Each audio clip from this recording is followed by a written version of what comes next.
If your bow won't hold steady, it's not you, it's your setup. Before we dive into talking about stabilizers, the first thing we're going to talk about is draw length. Draw length can actually have a huge impact on your overall holding and how steady you can hold with your aim. If your draw length is too long, your pin movement is never going to really settle.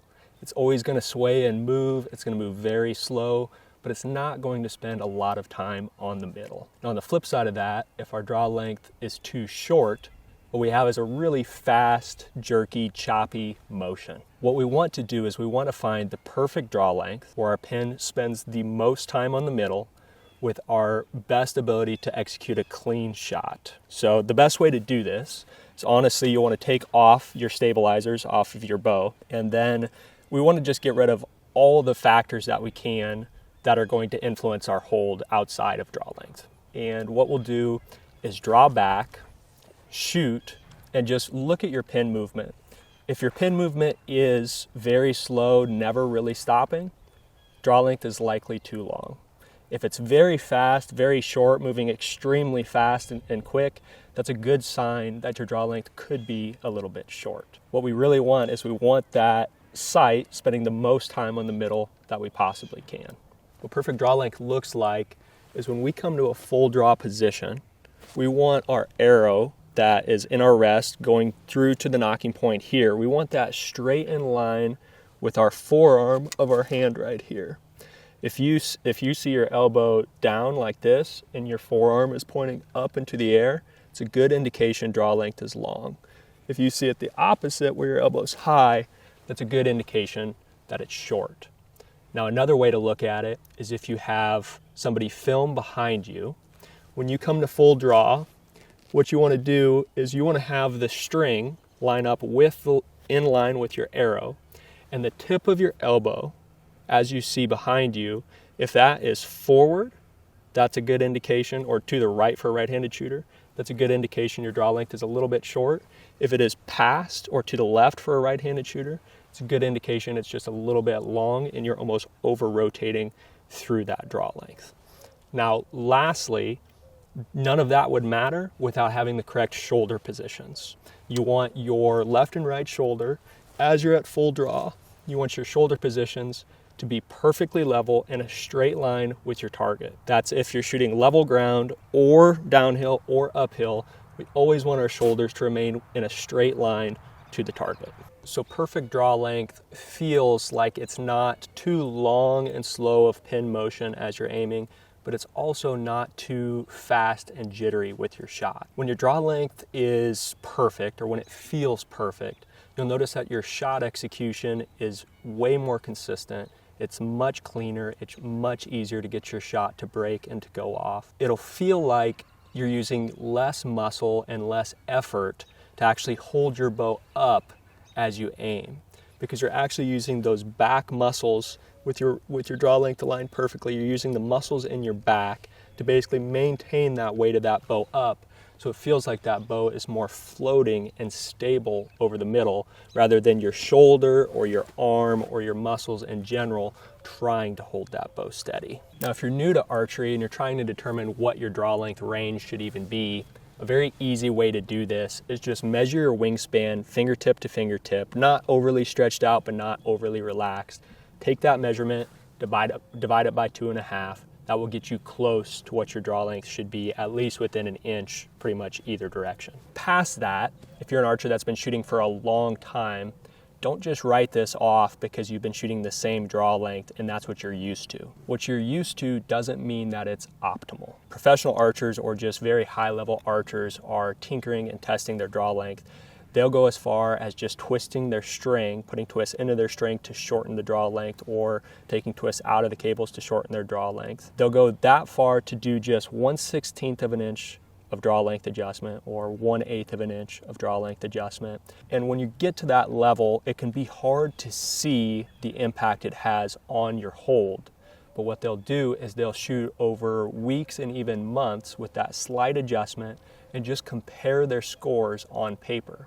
If it's getting better, there's good odds that that draw length is more optimal for them. If it's getting worse, they go the other direction. There's no reason that you can't apply this exact same thing to your shooting so that you can become a better shot and execute cleaner. Now, just because our draw length is perfect, it doesn't automatically mean that we're going to hold steady. There's more factors that go into it, and the next thing I want to touch on is actually D-loop length. Changing your D-loop length longer or shorter, it does not change your draw length, but it does change the position of your hand and your elbow position and release arm position at full draw. Generally speaking, most people are going to want a D-loop length of 5/8 of an inch to 3/4 of an inch. If you get much longer than that, you start to have issues where your hand is too far back, or you're struggling to get in on the string, to touch your nose to the string to get proper peep alignment. If you get it too short, less than 5/8 of an inch or less than 1/2 of an inch, especially if you're shooting a handheld release, you're going to have issues when you're drawing and you're twisting your hand to come to anchor. It's actually going to torque the bowstring.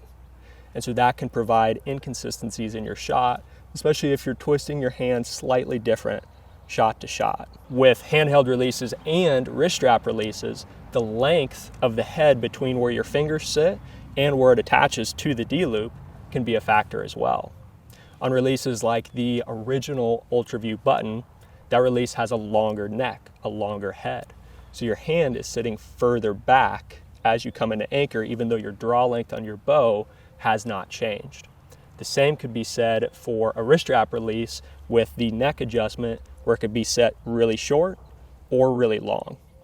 If your D-loop is too short, release is too short, head of your handheld is too short, you could be very crunched up here at full draw, and you might have too much facial pressure on your string. The string might be digging into your cheek, into your face, because in order for you to get it to that right position, there's a lot of pressure on the string. In archery, at the end of the day, there is no one right way to do everything. You can do it so many different ways, but the number one rule of archery is that you have to be consistent. And there are certain things that you can do to be more consistent than others. Now note, if you have to adjust your D-loop length to get what feels like the optimal draw length, you're not going to hold as steady as possible. You need to adjust your draw length first and then have your D-loop match so that your hand in your release position is correct on your face for the optimal hold. The next thing that is commonly overlooked with all this is peep sight height. Ironically enough, peep sight height can be one of the biggest factors for just aligning your shot, being consistent, and holding steady. Let me just give you an example. If you're shooting at a further distance, say 100 yards, how many of you roll your sight down, you're shooting a far distance, and all of a sudden you feel looser on your anchor point? Your hand's maybe not quite as firm on your face, maybe the string isn't touching the tip of your nose quite as well, maybe that pin movement dances a little bit more, or that peep sight doesn't stay centered on the sight housing quite as good as it once did. That's a symptom, or that's basically what's happening when your peep sight is not set in the optimal position. Most commonly, I see peep sights being set too high, and not way too high, just slightly too high. They're set slightly too high mostly because I think people want to get extra distances out of their sight, especially shooting tacks or just long range shooting in general. Your peep height is in direct correlation with how much distance you can get out of your sight. So if you set your peep sight higher, you can get more distance, but it doesn't automatically make it so that you can hold your bow steadier. If your peep sight is too high, that's exactly what you see. You're too loose on your face. The peep sight doesn't stay as centered, doesn't stay as consistent. Because of that, your geometry of your whole draw length, release length, D-loop length, peep sight is off. Therefore, you're compensating, trying to align so that you can look through that peep sight, look to your sight, and hold steady, but it's loose, it's inconsistent, it's harder to repeat. Now on the flip side of that, if your peep sight is too low, you're likely way too crunched into your face, the string is pushed hard against your nose, it's hard against your cheek, and you could just get inconsistencies from that, from having too much facial pressure. Again, like draw length, don't just assume your peep sight height is perfect because you draw back with your eyes closed and open and boom, it's there. Try just moving your peep sight down just 1/8 of an inch. Move it down 1/8 of an inch, shoot, adjust your sight, and practice for a week and just see. Does your hold get better? Do your groups improve? it could make a big difference. For guys that are shooting like a multi-pin slider sight or just a slider sight in general like this, where do you set your peep sight position? Because this is honestly where most of these issues come from. If you're running just a fixed housing where this here doesn't move and you've got just fixed pins, like these 5 fixed pins, and you're just shooting 20 to 60, it's not as big of a deal because the sight housing isn't moving. However, with this, if I'm shooting 20 to 60, my peep sight is set, but if I roll down to 120, my sight housing moves down quite a bit. When my sight housing moves down, the peep sight doesn't move in the string, but the way that I change the angle I look through the peep sight moves, so I have to lower my release hand down to be able to look through that peep sight to line up the sight. So we want to have our peep sight set somewhere in the middle. We don't want to be too crunched when our sight is at base in the top position, say 20 yards or the 20 to 60 range on this 5-pin sight. We don't want to be too crunched there, but we also don't want to be too loose when we go down to 120 and we're trying to center the peep sight and our hand is off of our face or the pressure isn't quite as stiff on our face. That can have a big impact on your overall hold. And what we want is we want to still feel firm, we want to still feel solid, even when our sight is rolled down to that furthest distance possible, because that is what will help us achieve the best hold with our geometry between our draw length, our D-loop length, our release length, and our peep sight height. Now, stabilizers is what most people think of when it comes to holding steady with their bow. But really, stabilizers are just a small part of the overall equation of what it takes to actually hold steady. If you don't have what we just talked about all set properly, stabilizers can actually make your aim and your hold worse. But if you have them set properly, it can actually make your hold better. Now, I want to give you just like a quick visual example of how stabilizers work, okay? The goal of stabilizers is to slow the pin movement and slow the rotational torque of the bow so that we can be more consistent with our shooting. I'm going to show you how to do that with this shovel. Okay, so say this is our stabilizer bar. Obviously this is the weight on the end. Now imagine if the weight on this end was on the bow and this was the end of our stabilizer bar right here. Now if I try to move this around really fast, it's really easy for me to do that, right? That's harder for me to be consistent because there's less force basically resisting that torque or that twist. Now if I take the stabilizer and I have this long, skinny, lightweight rod with a bunch of weight on the end, I have a hard time moving that fast, right? Because this weight, this mass on the end is resisting the torque. It's resisting that twist. So the goal with any stabilizer setup is you want a lightweight rod with weight on the end. Now, of course, we want the longest rod possible with the least amount of weight possible because that will give us the optimal amount of stability without the overall weight to make us tired. Of course, we don't want to be running 30-inch stabilizer bars when we're out hunting. 12 or 15 might be the longest that you can go comfortably, or it might be 10 if you're hunting out of a blind or a tree stand. Effectively, your front bar does the bulk of the stabilizing. What that's doing is it is basically countering twist and torque of your bow like this. Because this weight is out front, it's just like the shovel, long, lightweight, skinny rod out front, the weight in the front, it slows or it stops this torque like this. Without any stabilizers, if we came to full draw with no weights on the end of this, you're gonna see your pin just going like this, just shaking left and right a little bit. It's just a little vibration from us being at full draw and having that tension, being against our back wall. We want to add at least enough weight to that front stabilizer to completely eliminate that left to right vibration. When it comes to the back bar, there's a lot of, I don't know if I'd call it controversy, but maybe just confusion over this. There's a lot of different reasons that you run a back bar, but it's not mainly to offset the weight of the front bar. It's not mainly to offset the weight of accessories. I mean, with inline accessories, you don't really have a bunch of weight on the side anyway. The main purpose of the back bar is actually to give you a direction, a forced direction for how this bow sits in your hand in your grip. Now, if we just ran a back bar perfectly straight back, the weight was perfectly straight back, this bow, call it balanced. If the bow is balanced, when we draw back, since there's no direction with our grip, if we have any slight little consistency, that bow could turn this way, that bow could turn this way. We could be basically making our inconsistencies worse by not having our stabilizers set appropriately. Now, how do we determine the angle that our rear bar should be? A very simple general rule of thumb is if you're shooting, say, 40 yards or beyond, and you get an occasional left miss for a right-handed shooter or a right miss for a left-handed shooter. If you get an occasional left miss, just take your V-bar bracket and bump this sidebar out just one notch. Go back, shoot again. You're going to feel a difference in your grip, but see if it takes those left flyers and moves them into the middle. Keep adjusting that out until you basically eliminate those left flyers.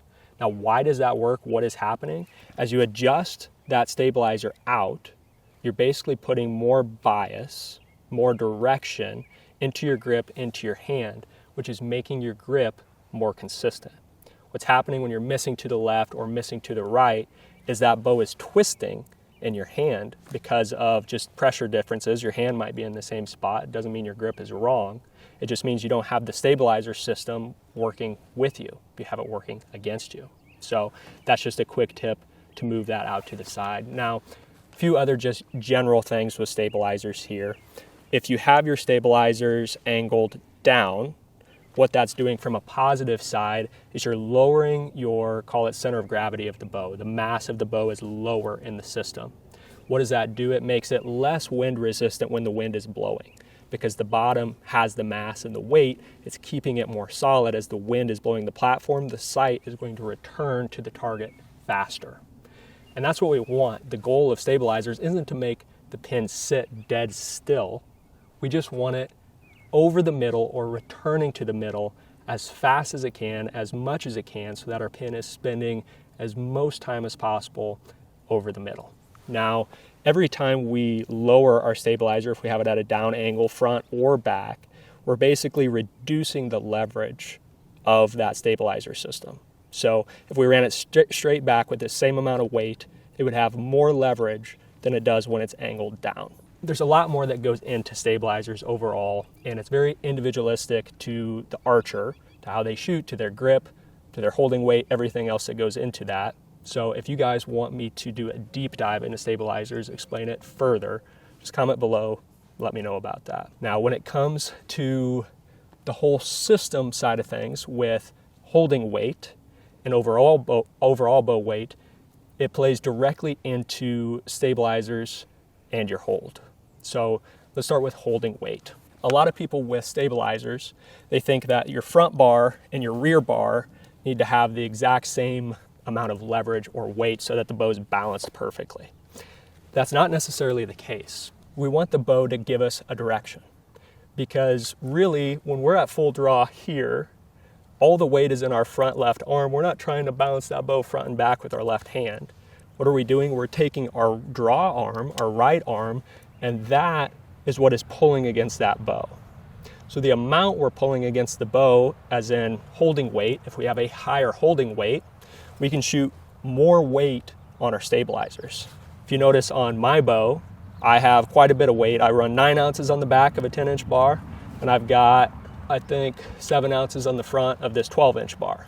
I can get away with that because I shoot 80% let off, meaning I have a higher holding weight. I'm pulling harder against the back wall. I'm firmer against the back wall. Because of that, that is covering the weight of the bow as it's lifted, so that bow doesn't feel heavy when I shoot. With that said, if I shot 85% let off, now I'm not pulling as hard against the back wall. All this weight on my stabilizers, that bow is going to be dipping, right? That pin's going to be dropping down. And I think a lot of people assume when your pin is dropping down, oh, I need to add weight to my back bar so that it lifts the bow. That's not exactly how it works. When you add weight to the bow, that's just making it heavier. You're not tilting the bow back. In order to keep that pin from dropping out the bottom, you need to have more holding weight, more resistance on your draw arm side. Holding weight plays into this system just as much as the stabilizers do, just as much as the overall bow weight does. You basically want to run a heavy enough system where it's going to restrict movement so that pin moves slow but spends the most amount of time over the middle. If our holding weight is too high and our stabilizer weight is too high, now we might be able to hold super solid for 5 to 10 seconds, but we're going to wear out extremely fast. So you've got to be able to work with this whole system of your stabilizers, your holding weight, and your overall bow weight so you can find what works best for you to have the best hold possible, the best execution possible, and not get tired. If you're a hunter, you might want to be able to hold that full draw for 30 seconds to a minute before you start shaking or before your pin starts getting really heavy and dipping down. If you're a target archer shooting 60 to 90 to 120 arrows, depending on what matches you're shooting, you have to be able to have your bow set up to be able to do that so you don't get tired 40 shots in. This brings me to my final point to help you aim and hold as steady as possible. Are you forcing that pin to try to hold steady on your target as you aim? If you answered yes to that, that is likely causing your aim to not actually hold as steady as you want. When we are forcing our pin and trying to hold it still on the target, we are tightening muscles. We're using different muscles that are being inconsistent with our hold. It's causing jitters, it's causing movement, it's causing frustration in us because we know we cannot hold the pin dead still. This last point is not about adjusting the bow. It's not about peep sight height, draw length, yada, yada, yada, stabilizers. It is about thinking that we cannot control our pin float. We just have to accept it. Accept your pin float, know that it's going to move, focus your vision on what you want to hit, look past your pin, and let that pin move. If you do everything else that we talked about in this system, and you focus on the target, that pin is going to hold as tightly over the middle and spend as most time possible over the middle that you can get out of your setup. Don't force your aim, accept the float. Hope you guys found this helpful. As always, appreciate you following along. And if this helps you out, let me know. If you want me to go in depth more on anything, let me know. I'm happy to make a video about any individual one of these topics so that you guys can have more information to increase your shooting and overall be a better archer. Thank you guys.